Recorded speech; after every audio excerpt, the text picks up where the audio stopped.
शिष्यांवरती उतरून आला तो दिवस, ज्या दिवशी पवित्र आत्म्याच्या सामर्थ्याने शिष्य लोक भरल्या गेले आणि ज्या दिवशी पवित्र आत्म्याचं सामर्थ्य त्यांच्यावर आलं, त्याच्यानंतर ते साक्षी झाले, त्या दिवसाला पेंटिकॉस्टल किंवा पेंटिकॉस्टचा दिवस, पवित्र आत्माचा दिवस, ओतनीचा दिवस असं म्हणतात.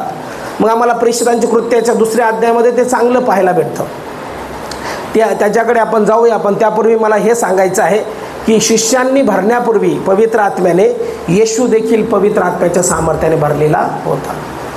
येशूने जे कार्य केलं ते शरीरात असताना केलं नाही. येशू वरती देवाचा आत्मा होता, येशू मध्ये देवाचा आत्मा होता आणि म्हणून जे कार्य त्याने केलं ते देवाच्या आत्म्याने केलं. कशाने केलं? येशूने देवाच्या आत्म्याने. निकोदेम देखील म्हणतो, देव सोबत असल्या वाचून कोणी अशी कृत्य करत नाही. देव जर त्याच्या सोबत नसता तर येशूने ते कार्य केलं नसतं. म्हणजे याचा अर्थ देव जो आत्मा त्याच्यामध्ये वस्ती करत होता म्हणून येशूने ते सामर्थ्याने कार्य केलं, त्याच्याशिवाय कार्य झालं नाही.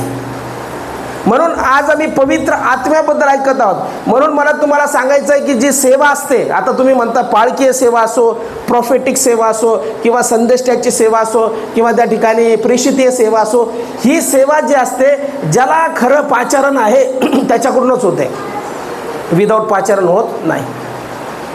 म्हणून पहिला प्रश्न आपण विचारतो, तुम्हाला पाचारण आहे का? पाचारण आहे का? म्हणजे तुम्हाला बोलवणं आहे का? देवाने बोलवलं आहे का? कन्फर्मेशन आहे का? कारण की कन्फर्मेशन असल्याशिवाय सेवा करू शकत नाही. कारण की सेवा ही माझ्या बुद्धीने होत नाही, ज्ञानाने होत नाही, शरीराने होत नाही, आखणी करून होत नाही. सेवा ही फक्त होते देवाच्या आत्म्याने. मग काही लोक सेवा करू शकतात, काही लोक करतात ना सेवा. पोट भरायसाठी सेवा करू शकतो मी, 4 घरं फिरून पोट भरलं बस झाली सेवा, माझं घर चाललं. ती ही सेवा नाही, ही सेवा ती नाही. किंवा माझ्या मान सन्मानासाठी चला मला सगळे लोक पास्टर म्हणतात, पाळकसाहेब म्हणतात म्हणून मी सेवा केली पाहिजे, चला मग मला सेवा करायची आहे. मग मी वचन सांगतो लोकांना, 4 घरी जातो का? कारण की माझा सन्मान व्हावा. ती सेवा नाही, सेवा ती पण नाही. काही लोकांना असं वाटतं की सेवा जी आहे रिटायर झाल्यानंतर केल्या जाते. मग आता आम्ही सगळे आयुष्य पोटासाठी काम केलं, सगळं आयुष्य घरासाठी झटलो, आता मुलांचे लग्न झाले, मुलींचे लग्न झाले आणि आता मी रिकामा आहे आणि मी रिकामा असल्यामुळं पाळकसाहेब आता काय कर, मी सेवा करतो. ती देखील सेवा नाही. कधी सेवा करतात काही लोक? म्हातारे झाल्यावर काय म्हणतात, आता माझं सगळं झालं आणि आता मी काय करतो, सेवा करतो. ती सेवा नाही. प्लीज आपल्या मंडळीने समजून घ्या सेवेचा अर्थ. इथं येऊन मान सन्मान घेणं ती पण सेवा नाही. इथून बोलणं किंवा आपल्याला काहीतरी लोक चांगलं म्हणतात म्हणून मी बोलतो, मला फार चांगलं वक्तृत्व येतं, मी फार चांगला स्पीकर आहे, मी फार चांगलं भाषण करणार आहे म्हणजे मी सेवा करतो, ती देखील सेवा होत नाही. भाषणात आणि वचन सांगण्यात फार मोठा फरक आहे. भाषण हे बुद्धीनं होतं, या ठिकाणी पवित्र आत्म्याचं कार्य आहे. म्हणून मी तुम्हाला सांगितलं, पाचारण झाल्याशिवाय तुम्हाला जर पवित्र आत्म्यापासून प्रेरणा किंवा कॉलिंग नाही, तुम्हाला जर देवाने सेवेसाठी बोलवले नाही तर करू नका. का करू नका? निराश होताल, देवाला नावं ठेवताल आणि एक दिवस असा येईल की तुम्ही पाळकाला नावं ठेवताल, देवाला नावं ठेवताल, मंडळीला नावं ठेवताल आणि एक दिवस तुम्ही घरी बसताल. कारण की तुम्ही सेवा जी करत होते ती सेवा मूळतः देवापासून आलेली नव्हती. काही लोक बघितलं लोकांकडे पाहून निराश होतात, जसं काय त्यांना पाचारण कोणी केलं, त्या सिस्टरमुळं मी चर्चला येत नाही. तुला पाचारण कोणी केलं? सिस्टरनी केलं का? नाही, ते आमचा मुलगा ना येत नाही चर्चला त्याच्यामुळं आम्ही येत नाही. तुम्हाला तुमच्या मुलाने पाचारण केलं का? पाचारण कोणी केलं? म्हणून मी म्हटलं पाचारण असल्याशिवाय सेवा करू नका. तेच मला सांगायचं आहे की सेवा ही कोणावरती अवलंबून होत नाही. कोणी चुकला, कोणी पापात पडला म्हणून मी चर्च सोडलं, ही सेवा नाही. माणूस आहे, माणूस चुकणारच. सगळे माणसं आहेत तिथं बसलेले, शरीर आहे, त्यांना फ्लेश आहे, फ्लेशली डिझायर आहेत. यामध्ये शरीरामध्ये पुष्कळ काय म्हणतात ते वासना आहे, देहाची वासना आहे, डोळ्याची वासना आहे.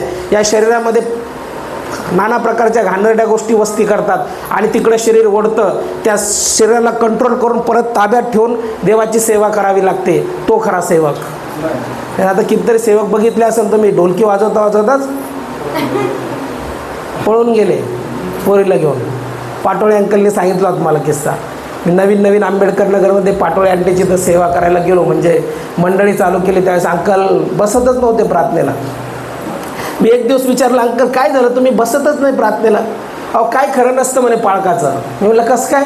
म्हणजे ढोलकी वाजवता एका पाळकाने आमच्या गावातली पोरगी घेऊन पळून गेला. ती सेवा नाही. मग सेवा काय आहे किंवा पवित्र आत्म्यापासून पाचारण काय आहे? तर कन्फर्मेशन असतं त्या माणसाला.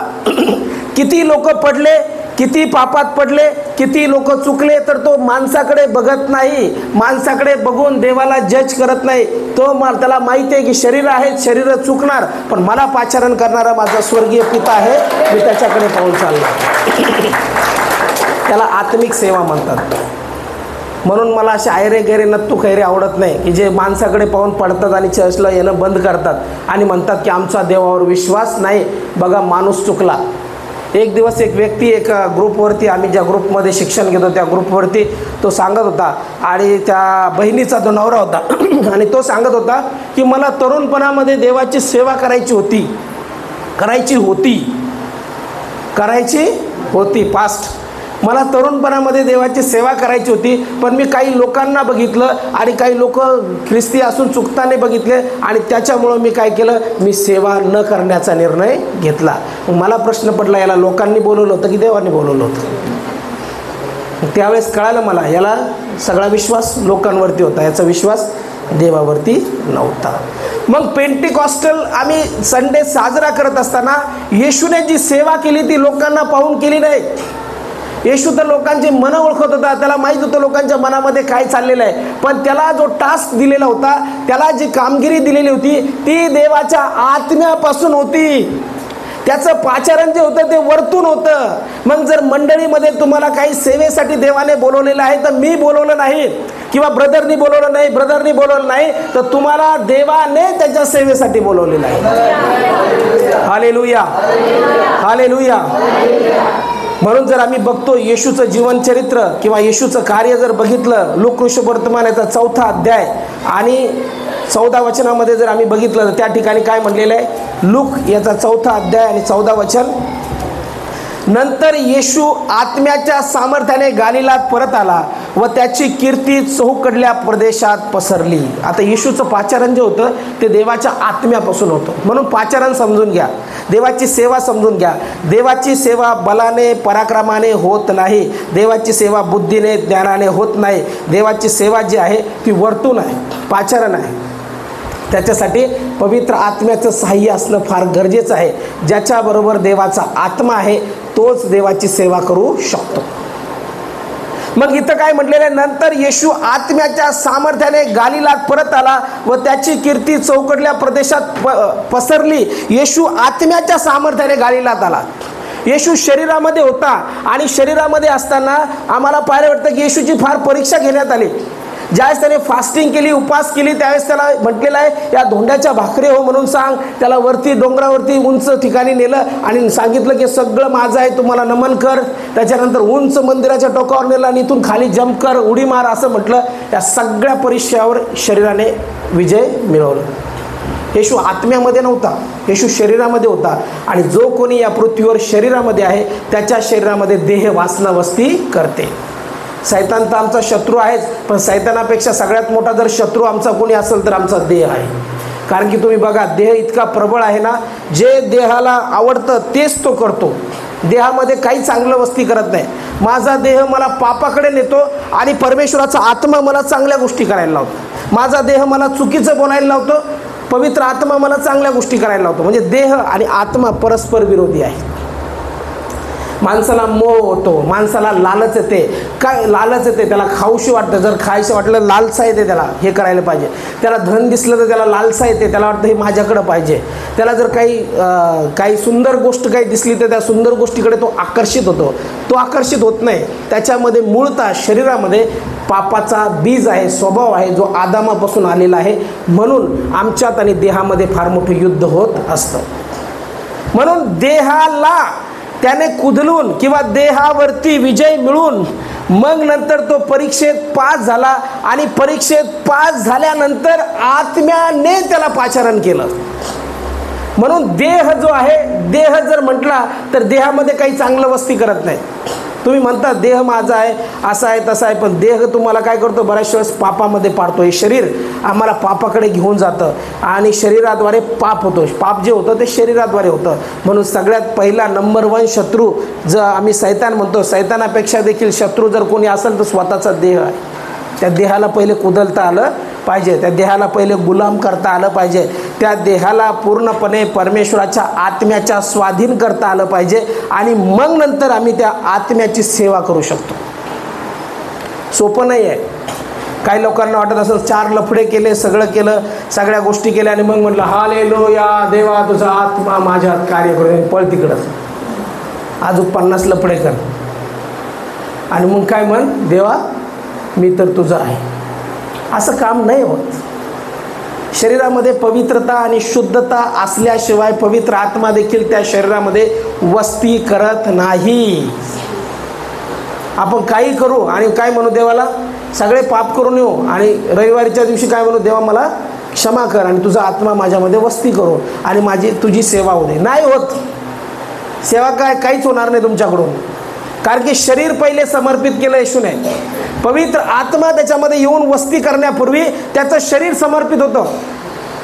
सगळ्या प्रकारच्या लबाड्या जर आम्ही केलं, खोटं आम्ही बोललो, सगळ्या प्रकारचे व्यसनं आम्ही केले, वाईट वासना आमच्या शरीरात वस्ती करतात आणि त्या सगळ्या वासना घेऊन आम्ही म्हणतो की पवित्र आत्मा आता माझ्यामध्ये ये, तर पवित्र आत्मा अशा अशुद्ध शरीरामध्ये वस्ती करत नाही. पवित्र आत्म्याला वस्ती करण्यासाठी पवित्र शरीर देखील आवश्यक आहे. ते शरीर देवाला समर्पित असलं पाहिजे. मग येशूने या शरीरावरती विजय मिळवला. येशूने बघा मनुष्य रूप धारण करून आला आणि धारण करून आल्यानंतर म्हटलेलं आहे की सगळे जे मोह होते त्या मोहावरती त्याने विजय मिळवला. आणि मग 14 वचन सांगतं, नंतर येशू आत्म्याच्या सामर्थ्याने, मग आत्म्याचं सामर्थ्य आलं. आज आम्ही पेंटिकॉस्टचा दिवस साजरा करत आहोत. म्हणून मी तुम्हाला पूर्वीच सांगितलं, सेवा ही स्वतःच्या बुद्धीने ज्ञानाने होत नाही. सेवेसाठी पवित्र आत्मा, देवाच्या आत्म्याचं किंवा देवापासून आलेलं पाचारण पाहिजे आणि ज्याला पाचारण आहे तोच ती सेवा करू शकतो. या ठिकाणी देवाच्या आत्म्याने त्याचा ताबा घेतला आणि मग नंतर त्याची कीर्ती चौकडल्या प्रदेशात पसरली. आणि मग तो ज्यावेळेस सभास्थानात उभा राहिला नासरेत गावामध्ये, त्यावेळेस 18 वचन म्हटलेलं आहे, परमेश्वराचा आत्मा माझ्यावर आला आहे. कोणाचा आत्मा आला? कोणावर आला? येशूवर आला.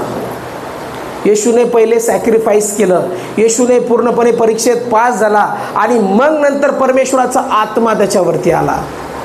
आत्मा म्हटलेला आहे आणि देवाचा आत्मा.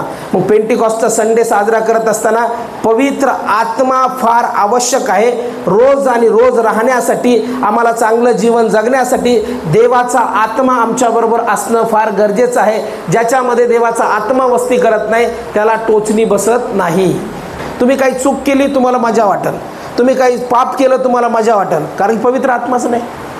पण तुम्ही एक चूक करा, एक छोटंसं पाप करा, रात्रभर झोप येणार नाही तुम्हाला, रात्रभर झोप येणार नाही. हाडं ठणकतील तुमचे जर तुम्ही पवित्र आत्म्याने भरलेले आहात.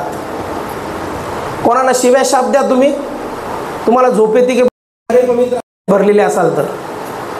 देव जाऊन तुम्हाला म्हणाल उठ आणि त्याला पहिले काय कर, क्षमा माग. पवित्र आत्म्याने भरलेलं जीवन साधन आहे. मी असं हट्टी राहू शकत नाही, नाही मी त्याला बोलणारच नाही, नाही मी त्याला हे करणार नाही. मग पवित्र आत्माच नाही माझ्यामध्ये. कारण की पवित्र आत्मा मला सेवा शिकवतो, पवित्र आत्मा मला लीनता शिकवतो, पवित्र आत्मा मला नम्रता शिकवतो. जो पवित्र आत्म्याने भरलेला व्यक्ती आहे तो सहनच करू शकत नाही, पाप सहन करू शकत नाही, कोणाला अक्षमा सहन करू शकत नाही. त्याच्या जीवनामध्ये क्षमाशीलता असते आणि त्याचं जीवन जे असतं ते मोकळं असतं, सरळ सरळ. येशू ज्यावेळेस उभा राहिला त्यावेळेस येशू काय म्हणतो, परमेश्वराचा आत्मा माझ्यावर आला आहे. म्हणजे परमेश्वराचा आत्मा ज्यावेळेस येशूवरती आला त्याच्यानंतर सेवेला सुरुवात झाली. लहानपणीच का सेवा केली नाही त्याने? 8 वर्षाचा असताना का उल्लेख आला नाही? 10 वर्षाचा असताना का सेवेला सुरुवात केली नाही? 14 वर्षाचा असताना का केली नाही? 21 वर्षाचा असताना का केली नाही? 30 वर्ष पूर्ण मॅच्युअर्ड झाला, 30 वर्षाचा झाला आणि 30 वर्षाच्या नंतर तो मॅच्युअर्ड आहे आणि त्याच्यानंतर पवित्र आत्मा त्याच्यावरती आला. 21 वर्ष 22 वर्ष आपल्याला माहिती आहे हुडपणाचं असतं, कदाचित तो चुकला असता. तरुण असतं माणूस, हार्मोन्स जास्त वाढलेले असतात, हार्मोन जास्त हाय असल्यामुळे चुकी होऊ शकते. पण जसं माणूस 30 वर्षाचा होतो, हार्मोन्स लेवल लो होते, जरा मोह कमी होतात, माणूस स्टेबल होतो आणि त्याला विचार येतात की असं केल्याने असं होतं, चूक केल्याने काय शिक्षा होऊ शकते, विचार वाढतात. जसं आपण म्हणतो ना की हा माणूस मॅच्युअर्ड आहे आणि त्याच्यामुळे त्याला समजदार आहे, हा आता समजदार आहे असं म्हणतो. मग ती समजदारी आल्यानंतर पवित्र आत्म्याने त्याचा ताबा घेतला आणि त्याने देखील सरेंडर केलं. असं नाही की एकट्यानेच केलं देवाने कार्य, येशूने देखील त्याला समर्पण केलं. आणि ज्यावेळेस येशूने समर्पण केलं त्यावेळेस तो शरीर आणि देवाचा आत्मा एक झाला. म्हणजे आता एक शरीर आहे पण या शरीरामध्ये देवाचा आत्मा वस्ती करतो. मग देवाचा आत्मा तो एक झाला आणि मग तो म्हणतो परमेश्वराचा आत्मा माझ्यावर आला आहे, कारण दिनास सुवार्ता सांगण्यास त्याने मला अभिषेक केला आहे. Hallelujah, hallelujah. मला मी सेवा जी करतो किंवा वचनातून बोलायचं म्हणतो किंवा हे करायचं म्हणतो, तुम्ही बोलताल पवित्र आत्म्याशिवाय तुम्ही बोलाल. मी म्हणत नाही तुम्ही चांगलं बोलू शकणार नाही, वक्तृत्व चांगलं असेल तुमचं, पण जर पवित्र आत्मा नसला तर तिथं सामर्थ्य नसणार, तिथं बदल येणार नाही लोकांमध्ये, तिथं देवाचं कार्य पाहायला भेटणार नाही, तुमच्या अंतःकरणात शांती येणार नाही, तुम्हाला सांगताना तुमच्याच घरात शांती राहणार नाही, तुमच्याच घरामध्ये भांडणं राहतील. पाचारण नाही, रिअल पवित्र आत्म्याचं कार्य नाही. इथं म्हटलेलं आहे की ज्यावेळेस परमेश्वराचा आत्मा त्याच्यावर आला, तो म्हणतो दिनास सुवार्ता सांगण्यास त्याने मला अभिषेक केला आहे, त्याने मला पाठवले आहे. पाचारण झालेलं आहे, त्याला कन्फर्म माहिती आहे की मला देवाने पाठवलं आहे. म्हणजे येशूला पूर्ण खात्री होती की त्याला या जगात काय करायचं आहे. आपल्याला खात्री पाहिजे की मला हा टास्क आहे आणि जीवनभर मला हे करायचं आहे. खात्री नसेल तर चेक करा आपलं पाचारण की तुम्हाला नेमकं देवाने कशासाठी बोलवलं, देवाने काय करायसाठी बोलवलं. कारण की येशूला पूर्ण खात्री होती की त्याला लोकांसाठी वधस्तंभावरती जायचं होतं, सेवा करायची होती आणि त्याला पुन्हा मरणातून उठायचं होतं. म्हणून तो म्हणतो की मला पाठवले आहे ते अशासाठी की धरून नेलेल्याची सुटका व आंधळ्यास पुन्हा दृष्टीचा लाभ याची घोषणा करावी, ठेचले जात आहे त्यांना सोडून पाठवावे, परमेश्वराच्या प्रसादाच्या वर्षाची घोषणा करावी. येशूचं पाचारण कन्फर्म होतं. म्हणून तो म्हणतो की देवाचा आत्मा माझ्यावर आला आहे. आणि ज्यावेळेस देवाचा आत्मा येशूवरती आला त्याच्यानंतर आम्हाला पाहायला वाटतं की येशूने कार्याला सुरुवात केली, त्याच्या सेवेला सुरुवात केली. त्याच्या सेवेला सुरुवात करत असताना त्याने विदाऊट पवित्र आत्म्याची सुरुवात केली नाही. आज काही मंडळ्या म्हणतात पवित्र आत्मा नाही, पवित्र आत्मा आज कार्य करत नाही, आज पवित्र आत्म्याचं कार्य पाहायला भेटत नाही. पण पवित्र शास्त्र या ठिकाणी स्पष्ट सांगतं की देवाचा आत्मा त्याच्यावरती आला. मग हा पवित्र आत्मा कोण? बरेचसे लोक कन्फ्यूज आहेत. पवित्र आत्मा कोण, पवित्र आत्मा कसा, पवित्र आत्मा कसा आहे? पवित्र आत्मा देव, स्वतः देवाचा आत्मा. म्हणजे देव जो आत्मा आहे तो आत्मा, तो पवित्र आत्मा ज्याला शुद्धतेचा आत्मा म्हटलेला आहे, तो येशूवरती आला. म्हणजे तो आल्यानंतर सेवेला सुरुवात झाली. म्हणजे आता येशू बरोबर कोण राहतो? स्वतः पवित्र आत्मा. म्हणजे कोण राहतो आता? स्वतः देव राहतो. कोण राहतो? कोणाबरोबर राहतो? येशू बरोबर. तो आत्मा आहे आणि आत्मा असल्या कारणाने ती एक पर्सनॅलिटी आहे. पर्सनॅलिटी म्हणजे जसं आता उत्कर्ष इथं माझ्याबरोबर कोण दिसतंय तुम्हाला? उत्कर्ष दिसतंय. उत्कर्ष माझ्या आत राहील का? का नाही राहणार माझ्या आत उत्कर्ष? शरीर आहे पण हा जर आत्मा आहे तर हा माझ्या आत राहील का? कारण की त्याला शरीर. मग पवित्र आत्मा एक पर्सनॅलिटी आहे, म्हणजे व्यक्ती आहे, व्यक्ती. देव आहे स्वतः, जो त्रैक्यामध्ये पिता, पुत्र आणि पवित्र आत्मा. म्हणजे ज्यावेळेस तुम्हाला पवित्र आत्म्याचा अभिषेक होतो त्यावेळेस तुमच्याबरोबर स्वतः देव राहायला येतो. हालेलुया. समजते ना मी काय बोलतो ते? म्हणजे पवित्र आत्म्याने भरलेल्या व्यक्तीबरोबर कोण राहतो? ज्याच्याबरोबर देव राहतो तो चूक करू शकेल का? मग जो चूक करतो त्याच्याबरोबर कोण राहतो? थोड्या वेळ पुरता तो देवाला सोडून देतो. तुम्हाला सांगतो, पवित्र शास्त्र सांगतं की देवाचा आत्मा जो आहे सेन्सिटिव्ह स्पिरिट म्हणलेला आहे, त्याला संवेदनशील आत्मा. ज्याच्याबरोबर देव राहतो आणि तो जर पाप करतो आणि पाप करतच राहतो तर त्या शरीरामध्ये देवाचा आत्मा वस्ती करत नाही, त्या शरीराला देवाचा आत्मा सोडून जातो. त्या शरीरामध्ये देवाचा आत्मा वस्ती करत नाही. मी सतत पाप करतो, सतत एखाद्याचा राग करतो, सतत द्वेष करतो, सतत शिव्या देतो, सतत काहीतरी बडबडतो, माझ्यामध्ये पवित्र आत्मा राहील का? पवित्र आत्म्याचे फळं कोणते? पवित्र आत्म्याचे गुण कोणते? जाऊ द्या, फळं कोणते, गुण कोणते पवित्र आत्म्याचे? जर पवित्र आत्मा राहतो त्याचे गुण कोणते? येस, प्रीती, आनंद, शांती, सहनशीलता, ममता, चांगुलपणा, सौम्यता, इंद्रिय दमन. म्हणजे जर पवित्र आत्मा माझ्यात आहे तर त्याचे गुण दिसले पाहिजे. आपण म्हणतो ना की उत्कर्ष असा आहे तर त्याच्यामध्ये हे गुण आहेत. तो असा चालतो, असा बोलतो, असा उठतो, असा करतो, हे त्याचे गुण आहेत. मग ज्यावेळेस देवाचा आत्मा मी एकत्रित राहतो त्यावेळेस माझ्याद्वारे तो जर एक राहतो तर माझ्याद्वारे काय गुण दिसतात? त्याचे गुण दिसतात. प्रीती, आनंद, शांती, सहनशीलता, ममता, चांगुलपणा, इंद्रिय दमन, या सगळ्या गोष्टी माझ्यामध्ये दिसतात. आणि जर त्या दिसत नसल्या तर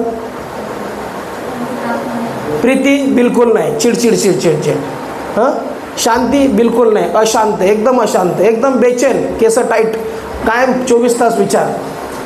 आनंद तर बिलकुलच नाही. आनंद करायला गेलो निराशा, झोपा. प्रीती, आनंद, शांती नाही. प्रीती, आनंद, शांती, सहनशीलता बिलकुल नाही. कोणी काही बोललं की धावला मारायला, सहनशीलता नाही. प्रीती, आनंद, शांती, सहनशीलता, ममता बिलकुल नाही. काहीच ममता करत नाही. कोणी तर चल पण काय देत नाही मी तुला.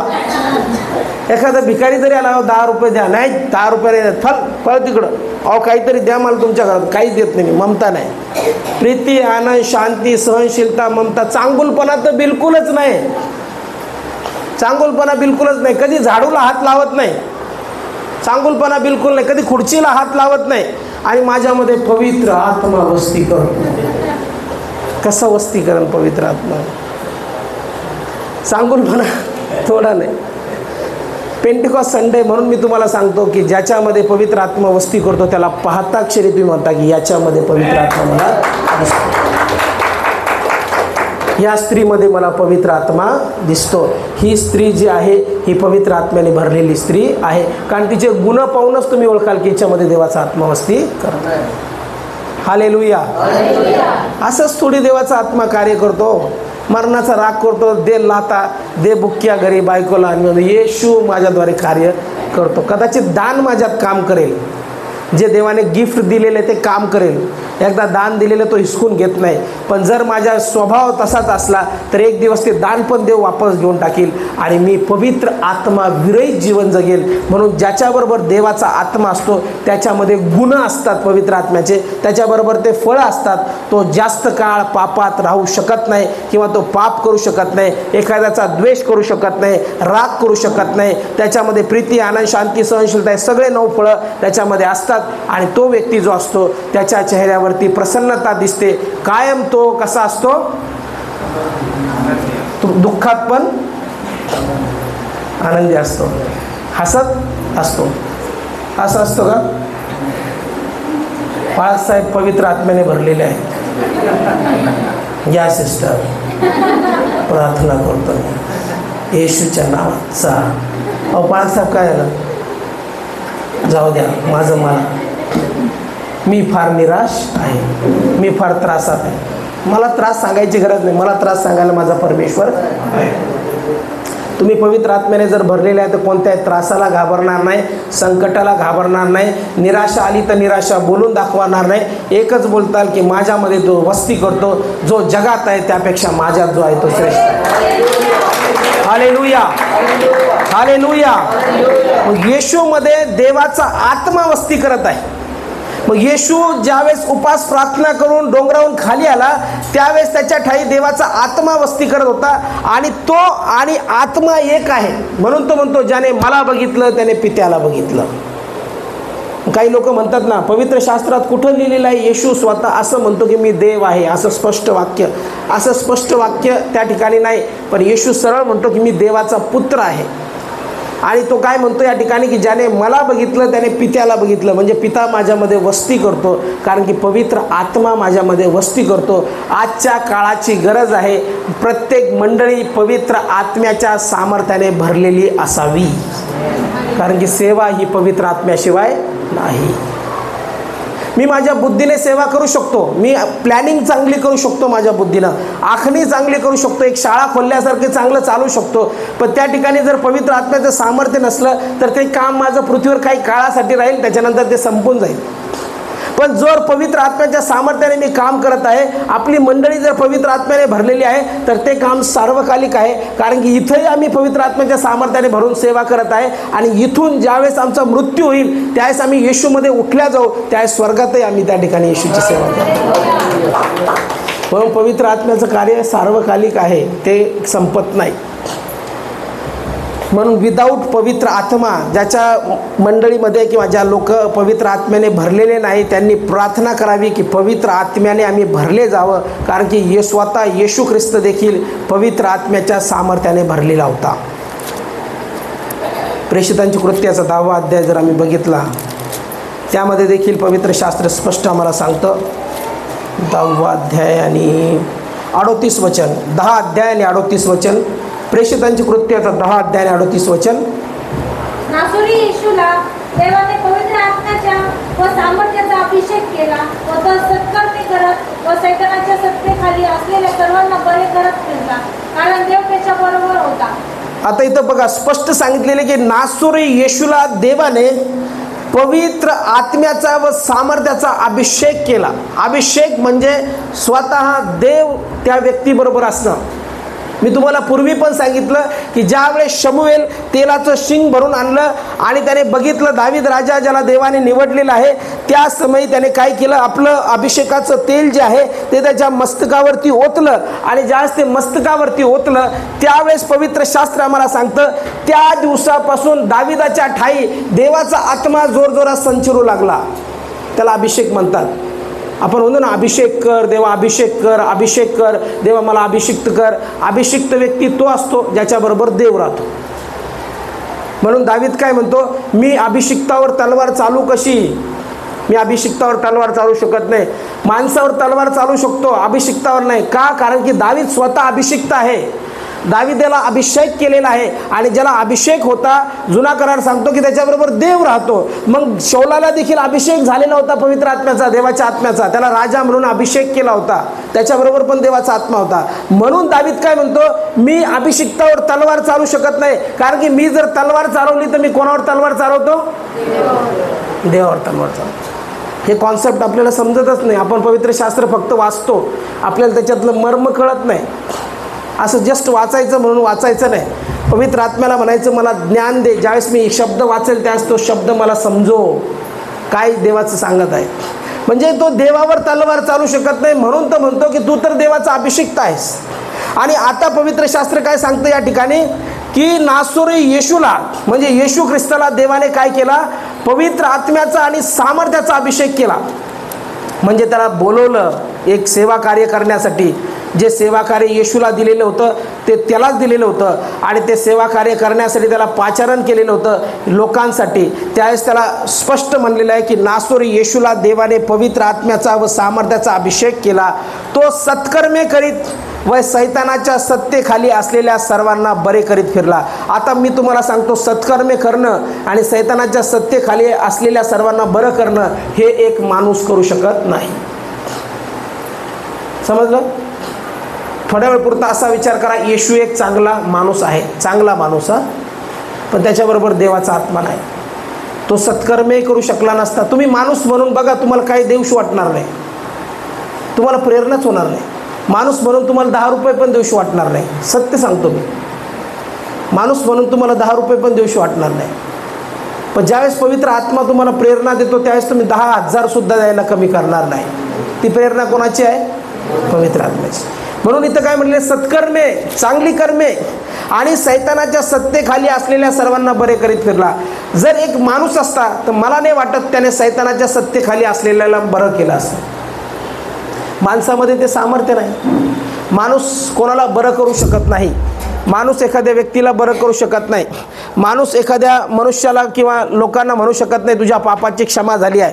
हे सामर्थ्य फक्त आणि फक्त येशूमध्ये होतं, कारण की येशू जो होता तो पूर्णतः देवाच्या आत्म्याने भरलेला होता. आणि म्हणून तो म्हणतो की मी जो आहे तो या जगामध्ये मला पृथ्वीवरती पूर्णपणे पापाची क्षमा करण्याचा अधिकार आहे, कारण की पिता माझ्यामध्ये राहतो, म्हणजे देवाचा आत्मा त्याच्यामध्ये वस्ती करतो. आणि म्हणून या ठिकाणी म्हटलेलं आहे की नासुरी येशूला पवित्र आत्म्याच्या व सामर्थ्याचा अभिषेक केला होता. तो सत्कर्मे करीत व सैतानाच्या सत्तेखाली असलेल्या सर्वांना बरे करीत फिरला, कारण देव त्याच्याबरोबर होता. मग आपल्याबरोबर कोण असायला पाहिजे? आणि देव जर नसला तर आम्ही काही करू शकतो का? काही करू शकत. म्हणून म्हटलेलं की युद्ध तुमचं नाही, तुमचं युद्ध रक्त मांसाबरोबर नाही. मला कोणी शिव्या दिल्यात त्या शिव्या कोणाला लागतात? मग कोण बदला घेतो? सोपी गोष्ट आहे ना. तुम्ही जर पवित्र आत्म्याने भरलेल्या तुमच्याला कोणी पाडण्याचा प्रयत्न केला खड्ड्यात, तो कोण खड्ड्यात पडतो? ते स्वतः पडतो. का पडतो? तुमच्याबरोबर देव आहे ना, इथं स्पष्ट सांगितलेलं ना, देव त्याच्याबरोबर होता. मग तुम्हाला बदला घ्यायची गरज आहे का? तुम्हाला बोलायची गरज आहे का? नाही. द्याशिवाय आपल्याला काहीच करायची गरज नाही, आपल्याला फक्त प्रार्थना करायची गरज. उगाच म्हटलेलं नाही की आमचं युद्ध रक्त मांसाबरोबर नाही. म्हणजे मी जर माझ्या हाताने रक्त मांसाला मारायला गेलो तर मी ते युद्ध लढतो, पण जर मी देवाचा माणूस आहे आणि माझ्यावरती देवाचा आत्मा आहे तर देव म्हणतो तू लढू नको, तुला लढायची गरज नाही. कारण की जे वार करत आहे, जे हल्ला करत आहे, जे शिव्या शाप देत आहे ते तुला देत नसून तू ते मला देत आहे, आणि जे मला देत आहे त्यांचा बदला घेणारा मी परमेश्वर आहे. तुम्हाला काही बोलायची गरज आहे का? तुम्ही काय करता? उलटून मग देवाचं युद्ध संपतं तिथंच. तुम्ही ज्यावेळेस बोलायला सुरुवात करता एखाद्याला किंवा उलटून शिव्या शाप द्यायला सुरुवात कर, मानवी स्वभाव आहे, मानवी स्वभाव उफळून येतो. जरी तुम्ही पवित्र आत्म्याने भरलेला आहे, मी पवित्र आत्म्याने भरलेला आहे, तरी आम्ही शरीरात वस्ती करतो, शरीरात राहतो. तर शरीरात असल्यामुळं आमचा शारीरिक स्वभाव उफाळून येतो आणि आम्ही म्हणतो थोड्या वेळपुरता देव राहू दे बाजूला, पवित्र शास्त्र राहू दे बाजूला, याची सोय मीच पाहतो. ती सोय पाहिजे नाही आपल्याला. ती सोय कदाचित पाहिली तर तुमच्यावर फार मोठं संकट येईल, कारण देव म्हणाल तुला या गोष्टी मी शिकवल्याच नाही, तू तुझं काम कर, मला माझं काम करू दे. देवाला देवाच्या आत्म्याला देवाचं काम करू द्यायचं, आपण जास्त पुढं करायचं नाही. काही काही लोक अशी सेवा करतो, अशी सेवा करतो, देवा तू थांब, मी जातो सेवाच करतो. आता देव अरे तुला नाही सांगितलं मी तिकडं जायचं, तुला नाही सांगितलं हे मी करायचं, नाही मी करतोच देवा, आता मला सेवाच करतो मी. देवाने सांगितल्याशिवाय काही करायचं नाही. आपण काय करतो? देवाच्या पुढं सेवा करतो. काही काही जण देवाने सांगितलं नसतं त्याच्या पुढं करायला लागतं. एक पास्टर आहेत मुंबईचे, फार मोठे पास्टर आहेत. ज्यावेळेस मी ग्रॅज्युएट झाल्यानंतर ते मला म्हटले की सुनील माझ्याबरोबर मुंबईला चल, मुंबईला तू सेवा कर. त्यावेळेस मी त्यांना म्हटलं पाळकसाहेब मी प्रार्थना करत आहे आणि प्रार्थना करत असताना मला आणखी परमेश्वराने सांगितलंच नाही की मी मुंबईला जावं. म्हणे देव सांगतो पण का? ते माझी परीक्षा पाहत होते. देव सांगतो पण तुला? हो म्हटलं पाळकसाहेब सांगतो. म्हणे कसं? म्हणलं मी प्रार्थना करतो, वचन वाचतो, पवित्र आत्म्याने ज्यावेळेस प्रेरणा दिली त्यावेळेस निश्चित मी मुंबईला येईल, पण सेव मला सध्या सांगत नाही, त्याच्यामुळं मी जिथं आहे तिथंच मी राहील, जसं मला सेवा दिली देवाने तीच सेवा करेल. त्यावेळेस ते म्हणे व्हेरी गुड, म्हणे याचा अर्थ तो देवाच्या आत्म्याची वाणी ऐकतो, स्वतःच्या मनाचं करत नाही. हुरळून एखादा म्हणला असता एवढा मोठा पास्टर ज्या चर्चमध्ये संधी देत आहे, एवढं मोठं चर्च त्यांचं आहे, एवढे पैशावाले पास्टर ते तुला बोलवत आहे असिस्टंट पास्टर म्हणून, चला काय हरकत आहे जायला, लगेच बॅग उचलली असते एखाद्याने, लग्न पण नव्हतं झालेलं आणि गेलो असतो मुंबईला आणि विचार केला असता की चला मुंबईचीच एखादी भारी काम करणारी मुलगी पाहू आणि तिथंच लग्न करू, सेटल हो, म्हणजे पैसाच पैसा. हे माझ्या बुद्धीचे विचार झाले असते, पण देवाने मला सांगितलंच नाही. म्हणून देवाचा आत्मा जोपर्यंत तुम्हाला काही गोष्टी कळवत नाही, करायला लावत नाही, तोपर्यंत आम्ही करू शकत नाही. म्हणून मी पूर्वी म्हटलं जर पवित्र आत्मा तुम्हाला कोणत्या गोष्टीची प्रेरणा देत नाही तर करू नका, आणि जर पवित्र आत्मा प्रेरणा देत आहे तर बिनधास्त करा, ते तुमचं काम सफल होणार आहे.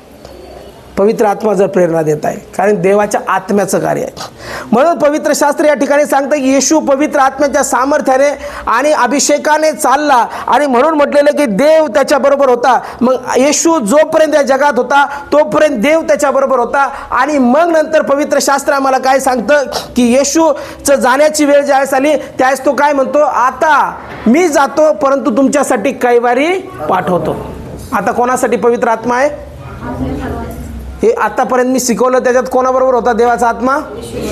आता येशू स्वतः काय म्हणतो, कोणाबरोबर येईल तो?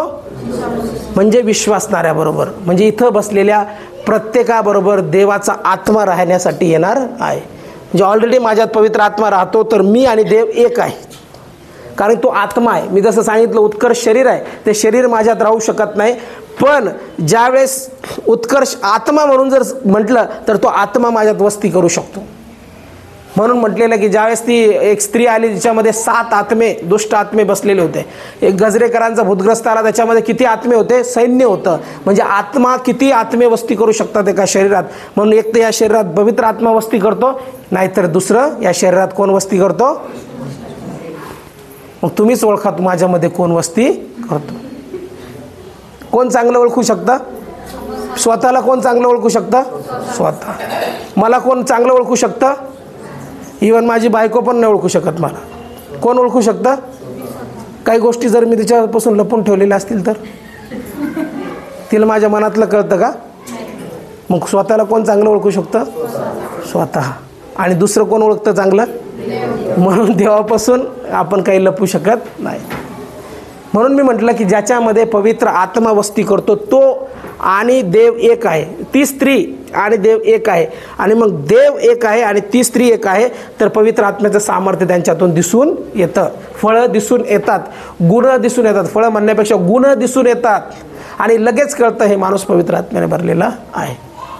जाणीव होते आम्हाला, पवित्र आत्मा स्पर्श करतो. आता ते सामर्थ्य प्रभू म्हणतो की मी जातो आणि कैवारी तुमच्यासाठी पाठवतो, आणि मग हा जो कैवारी आत्मा आहे, हा आत्मा तुमच्यावर येईल तेव्हा तुम्हाला तो सर्व सत्यामध्ये नेईल, असं पवित्र शास्त्र सांगतं. योहानाचं पुस्तकाच्या 14 अध्यायामध्ये ते सर्व सांगितलेलं आहे. तुम्ही घरी जाऊन वाचू शकता. पण प्रेषितांची कृत्य याचा पहिला अध्याय जर बघितला तर त्याच्यानंतर पवित्र शास्त्र आम्हाला काय सांगतं? येशूने जे बोलला होता ते बोलल्यानंतर तो मरणातून उठला आणि पुनरुत्थान झालं त्याचं. मरणातून उठला, त्याचं शरीर मरणातून उठलं, आणि मरणातून उठल्यानंतर येशू 40 दिवस 40 रात्री त्यांना दर्शन देत होता, देवाच्या राज्याच्या गोष्टी सांगत होता. आणि सांगत असताना त्याने काय सांगितलं की 4थं वचन, तो व ते एकत्र जमले असताना त्याने त्यांना आज्ञा केली की यरूशलेम सोडून जाऊ नका, तर पित्याने देऊ केलेल्या ज्या देणगीविषयी तुम्ही माझ्याकडून ऐकले आहे तिची वाट पहा. आता जी देणगी आहे ती देणगी तुमच्यावर येणार आहे. म्हणून मी सांगितलं की आम्ही जे आहोत, आम्ही जो विश्वास करतो तो विश्वास हा आहे पिता, पुत्र, पवित्र आत्मा. आम्ही पित्यावर विश्वास ठेवतो, पुत्रावर विश्वास ठेवतो जो पुत्र देवाच्या आत्म्याने भरलेला होता, आणि पवित्र आत्म्यावर विश्वास ठेवतो की जो पवित्र आत्मा शिष्यावर आला. आणि आजच्या काळामध्ये जो कोणी विश्वास ठेवतो त्याच्याबरोबर स्वतः देवाचा आत्मा वस्ती करायला येतो. आज मला तुम्हाला सांगायचं आहे की तुम्ही फार भाग्यवान आहात की तुम्ही एका चांगल्या मंडळीमध्ये आहात आणि चांगलं शिक्षण घेत आहात की स्वतः देव तुमच्याबरोबर वस्ती करतो. काही मंडळांमध्ये आरोग्य नाही, काही मंडळांमध्ये भविष्यवाणी होत नाही. त्यांचं म्हणणं आहे की त्या काळात ते झालं. मग मला प्रश्न हा आहे की देवाचं वचन जे सांगतं काल आज आणि युगानुयुग तो सारखा आहे, मग त्याने थांबवले एक चमत्कार? मग देवच संपला ना. जे म्हणतात आज चमत्कारच होत नाही, मग देवावर विश्वास ठेवून काय फायदा? आजच जर तो त्या काळात तसा होता ना, आजच्या काळात काय झालं? त्याला झोपी गेलं का? आज चमत्कार होत नाही, झोपला का देव? सारखाच आहे, युगानुयुग सारखा आहे. आजही चमत्कार होतात, आजही भविष्यवाण्या होतात, आजही परमेश्वराचं मार्गदर्शन होतं, आजही देवदूत आम्हाला सहाय्य करतात, आजही जे कार्य प्रेषितांच्या कृत्यामध्ये झालं ते कार्य आजही परमेश्वर करतो, आणि आमचा पूर्ण विश्वास आहे. आजही चमत्कार होतात, आजही आरोग्य भेटतं, आजही महान महान गोष्टी परमेश्वर करतो. त्याच्यासाठी आमची विश्वास असायला पाहिजे. येशू ख्रिस्त काय म्हणतो? आता मी जातो आणि पित्याकडून जी देणगी देऊ केलेली आहे तिची वाट पहा. आणि मग नंतर तो म्हणतो की योहानाने पाण्याने बाप्तिस्मा केला खरा, पण तुमचा बाप्तिस्मा थोड्या दिवसाने पवित्र आत्म्याने होईल. आणि मग हे सगळं बोलल्यानंतर तो म्हणतो प्रेषित 1:8 जे की वचन आहे, ज्याला म्हणतात की मुख्य वचन, ते वचन म्हणतं की परंतु पवित्र आत्मा तुम्हावर येईल तेव्हा तुम्हाला सामर्थ्य प्राप्त होईल. यहुदियात, शम्रोनात व पृथ्वीच्या शेवटापर्यंत तुम्ही माझे साक्षी व्हाल. आता काय म्हणतो? पवित्र आत्मा कोणावर येईल? शिष्यांवरती येईल. इथं बसलेल्या प्रत्येकावरती पवित्र आत्मा येईल. जो कोणी पवित्र आत्मा मागतो त्याच्यावरती पवित्र आत्मा येईल. तुम्हाला सामर्थ्य प्राप्त होईल, आणि यरूशलेमेत, यहुदियात आणि शम्रोनात, पृथ्वीच्या शेवटापर्यंत तुम्ही माझे साक्षी व्हाल. विदाऊट पवित्र आत्मा तुम्ही साक्षीच देऊ शकत नाही, आणि दिली पण तर त्या ठिकाणी ती प्रभावी ठरत नाही. एक ज्ञानात्मक तुम्ही सांगू शकता मला फार ज्ञान आहे. असे पण काही लोक मी बघितलेले की जे म्हणतात मी बायबल उकळून पिलेलं आहे, मला बायबलचं एक ना एक वचन माहिती आहे, आणि ते सिगरेट ओढतात, दारू पितात, आणि काय माहिती आहे त्यांना? बायबल माहिती. गुण मी फळं नाही म्हणत, गुण. याच्यातलं वचन तुम्हाला माहिती नसू द्या, पण जे तुम्ही पाळता ना, एक वचन जरी पाळला ना तरी तुम्ही सफल आहात. वचन पाळणं महत्त्वाचं आहे. माहिती असणं नाही, माहिती तर सगळं असतं. कोणी जर ज्ञानी माणूस असला, आपणच नाही, ख्रिस्ती विश्वासणारेच नाही, इतर लोक ज्ञानी असतात फार, ते देखील अभ्यास करतात, अध्ययन करतात प्रत्येक धर्माचं, त्यांना पवित्र शास्त्र माहिती आहे. पण ते पवित्र शास्त्र एक पुस्तक म्हणून त्यांना माहिती आहे, पवित्र आत्म्याची प्रेरणा तिथं नाही, फक्त एक बुक, हिस्ट्री बुक म्हणून ते वाचतात. पण त्याचा अर्थ हे नाही की ते पवित्र आत्म्याने भरलेले आहेत. पुष्कळ वचनं माहिती असणं, पुष्कळ ज्ञान असणं, पुष्कळ गोष्टी असणं, पण गुण त्याच्यामध्ये ते नसले, गुण जर त्याच्या जीवनामध्ये पापाचे असले, गुण जर त्याच्या जीवनामध्ये व्यसनाचे असले, गुण पवित्र आत्म्याशी मॅच करत नाही, देव जे वचन सांगतो त्याच्याशी मॅच करत नाही, तर त्या ठिकाणी तो व्यक्ती पवित्र आत्म्याने भरलेला असू शकत नाही. पवित्र आत्मा ज्याच्यात असतो तो व्यक्तीमध्ये ते गुण दिसून येतात जे देवाचे गुण आहेत. म्हणून येशू काय म्हणतो? पवित्र आत्मा तुम्हाला येईल तेव्हा तुम्हाला सामर्थ्य प्राप्त होईल, यहुदियात, यरूशलेमेत आणि पृथ्वीच्या शेवटापर्यंत तुम्ही माझे साक्षी व्हाल. आणि मग ते माडीवरच्या खोलीत गेले, आणि माडीवरच्या खोलीत ते प्रार्थना करत असताना पेंटिकॉस्टचा दिवस आला. मग आज आपण पेंटिकॉस्ट संडे साजरा करत आहोत. दुसऱ्या अध्यायामध्ये सांगितलेले की नंतर पेंटिकॉस्ट म्हणजे 50वा दिवस आला, तेव्हा ते सर्वजण एकत्र जमले असताना अकस्मात मोठ्या वाऱ्याच्या सुसाट्यासारखा आकाशातून नाद झाला, व ज्या घरात ते बसले होते ते सर्व त्याने भरले. आता सर्वजण प्रार्थना करत आहे, आणि प्रार्थना करत असताना आकाशातून मोठा नाद झाला, आणि ज्या घरात ते बसले होते ते सर्व त्या सामर्थ्याने भरल्या गेले. आणि वेगवेगळ्या होत असलेल्या अग्नींच्या जिभांसारख्या जिभा त्यांना दिसल्या, त्या प्रत्येकावर एक एक अशा बसल्या. तेव्हा ते सर्वजण पवित्र आत्म्याने परिपूर्ण झाले. आत्म्याने जसजशी त्यांना वाचा दिली तसतसे ते निरनिराळे भाषातून बोलू लागले. आता पवित्र आत्मा मनुष्यावरती आला, सामान्य लोकांवरती आला, शिष्यांवरती आला, 120 लोकांवरती आला. आता येशूवरती जो आत्मा होता तोच देवाचा आत्मा मनुष्य मात्रावरती आला, आणि मग त्यांना देवाने कॉलिंग केलं, बोलवलं, पाचारण झालं. जो पेत्र सामान्य होता त्यावेळेस भित्रा होता, पवित्र आत्मा नव्हता त्यावेळेस तो घाबरायचा, दरवाजे खिडक्या लावून बसलेला होता, तोच पेत्र पवित्र आत्मा आल्यानंतर 3000 लोकांसमोर उभा राहतो आणि येशूबद्दलची साक्ष देतो. म्हणजे ज्यावेळेस पवित्र आत्मा येतो त्यावेळेस तुम्हाला धैर्य प्राप्त, तुम्ही भित्रे राहत नाही. तुम्ही म्हणत नाही अरे नाही बाबा येशूचं नाव सांगणं नको, याला सांगणं नको, तो मारण मला, यांना हे नको बोलणं, तसं नाही राहत. तो सांगतो, सुवार्ता सांगतो, कारण त्याचे हाडं त्याला शांत बसू देत नाही, ठणकतात, त्याला सुवार्ता सांगितल्याशिवाय चैन पडत नाही, तो सांगतोच. इथं म्हटलेलं की एक भाषण दिलं, आणि एका भाषणामध्ये त्या माणसांच्या मनाला चुटपुट लागली. आता हे भाषण आणि राजकीय भाषण फरक आहे. राजकीय भाषण देणं फक्त उत्तेजन देतं, पण ह्या भाषणाने ते पवित्र आत्म्याने भरल्या गेले, कारण की ह्या भाषणात त्यांच्या मनाला चुटपुट लागली, आणि एक साथ 3000 लोकांनी बाप्तिस्मा घेतला, मंडळीमध्ये भर पडली. म्हणजे पेत्र ज्यावेळेस भाषणाद्वारे बोलला त्यावेळेस पवित्र आत्म्याचं सामर्थ्य गेलं आणि लोक परावर्तित झाले. जो पवित्र आत्म्याच्या अगोदर, भेटायच्या अगोदर भित्रा होता तो धैर्यवान झाला, आणि त्याला पाचारण झालं की देवाच्या आत्म्याने त्याला बोलवलं. त्यावेळेस त्याने शिष्याने जे जे सुवार्ता सांगितली, शम्रोनामध्ये फिलिप गेला आणि तिथं आनंद झाला. आणि असं म्हणता म्हणता शिष्य यरूशलेमेत वाढत गेले, आणि नंतर शिष्यांचा छळ झाला. छळ झाल्यानंतर ते पांगले, आणि मग ती सुवार्ता सगळ्या जगभरामध्ये पसरल्या गेली. येशूचा शिष्य थोमा जो म्हटलेला तो देखील भारतामध्ये आला, आणि त्याच्याद्वारे सुवार्ता भारतात आली. म्हणजे फार जुनी सुवार्ता आलेली आपल्या भारतामध्ये. अशा रीतीनं येशूचं काम वाढत गेलं, कारण की ते सगळेजण पवित्र आत्म्याने भरल्या गेले. मग आज मला या पेंटिकॉस्टच्या दिवशी तेच सांगायचं आहे की जे काम आम्ही करतो, जी सेवा आम्ही करतो, ही सेवा भाषण म्हणून नाही, ही सेवा सन्मान म्हणून नाही, ही सेवा माझं पोट भरायचं म्हणून नाही, ही सेवा देवाच्या आत्म्यापासून असते आणि देवाच्या आत्म्याच्या प्रेरणेनेच होते. म्हणून ज्यावेळेस आम्ही आत्म्याने भरतो त्यावेळेस स्वतः देव आमच्याबरोबर वस्ती करतो. म्हणून आम्ही उत्कंठा बाळगली पाहिजे की माझं जीवन पवित्र आत्म्याने भरलेलं असावं. हालेलुया. आता एवढेच इथं जे बसलेले आहेत का, एवढेच जर पवित्र आत्म्याने भरल्या गेले, पाप सोडून दिलं, जे तुम्ही करता ते सोडून दिलं. आता कदाचित तुम्ही जे करता ते मलाही माहिती नसेल, तुम्ही गुप्तमध्ये काय करता, एकांतात फोन घेऊन बसल्यावर काय करता तरुण लेकरं ते मला माहिती नसेल, पण तुम्हाला चांगलं माहिती असेल तुम्ही काय करता नेमकं. ते सोडायचं आहे तुम्हाला, फक्त ते सोडायचं आहे. आणि ते सोडून पवित्र आत्म्याला इन्व्हाइट करायचं आहे. आणि पवित्र आत्मा नावच पवित्र आहे. ज्याच्यात पवित्र आत्मा राहतो त्याचं शरीर कसं असतं? सिंपल आहे ना एकदम. त्याला पवित्र आत्मा, देवाच्या आत्म्याला पवित्र आत्मा म्हटलेलं. मग ज्याच्यात पवित्र आत्मा वस्ती करतो तो पवित्र राहतो ना. मग त्या गोष्टी आम्हाला त्यागायच्या. पापाची क्षमा, चूक करत असेल चुकाची क्षमा, जर काही डेंग्या जोडत असेल, काहीतरी खोटं बोलून मोठ्या मोठ्या गोष्टी, ते करायचं नाही. जे आहे तेच बोलायचं. काही काही लोक काय करतात, एवढं असलं तर एवढं सांगतात. असतं किती? काहीच नसतं. पण सांगायचं कसं? लय मोठं. तसं नाही सांगायचं. आपले लोक सगळे माहिती आहे मला, आपण कोणत्या कॅटेगरीतून आलो म्हणून आपण केवढे ते लगेच लक्षात येतं. अभ्यास तेवढा झालेला आहे माझा. मग मला किती जरी कोणी जर सांगितलं तर मला ते लगेच लिमिटेडमध्ये कळून जातं की असून किती असेल.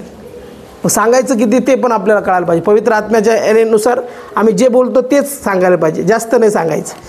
पवित्र आत्मा खिन्न होतो, नाराज होतो, निराश होतो. जे करतो तेच बोलायचं, जे करत नाही ते बोलायचं नाही.